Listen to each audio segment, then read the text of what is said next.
কি অভিযোগ আমাদের বিরুদ্ধে? কোথায় হয়েছে? আবিদ ভাইকে বলেন আমার মতো প্রমাণ দিতে যে হ্যাঁ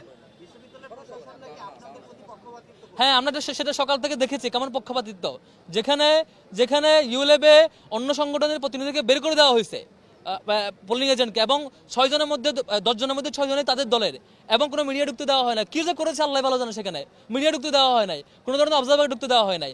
এবং আবিদ ভাই একটা পর্যন্ত নিয়ম ছিল কোনো প্রার্থী ঢুকতে পারবে না। আবিদ ভাই যখন সকাল 7টা থেকে শুরু করছে আল্লাহর রহমতে, 7:30 বাজে ঢুকছে হচ্ছে ক্লাবে, বিশ্ববিদ্যালয় ক্লাবে, 7:30 আপনি রিপোর্টিং দেখবেন, 7:30 থেকে শুরু করছে আবিদ ভাইয়ের যাত্রা প্রত্যেকটা সেন্টারে ঢোকা। তখন পর্যন্ত নিয়ম ছিল, আমি আমাদের নির্বাচন কমিশনারকে ফোন দিয়েছি, চিফ রিটার্নিং অফিসারকে, ঢোকা যাবে? বলেছে না ঢোকা যাবে না, কোনো প্রার্থী ঢুকতে পারবে না। আবিদ ভাই টিএসসি ঢুকছেন বারবার, টিএসসি রিপোর্ট পেলাম 15 মিনিটে 15 মিনিটে হচ্ছে 7 বার ঢুকছে। শুনেন, এক কথায় এই ডাকসু ছাত্র দলের জন্য আসে নাই, শিবিরের জন্য আসে নাই, ডাকসু আসছে বিশ্ববিদ্যালয়ের শিক্ষার্থীদের জন্য, কোনো দলের জন্য আসে নাই। শিক্ষার্থীরা এখানে ভোট দেবে, শিক্ষার্থীরা যাকে প্রার্থী হিসেবে পছন্দ করবে তিনি জিতবেন।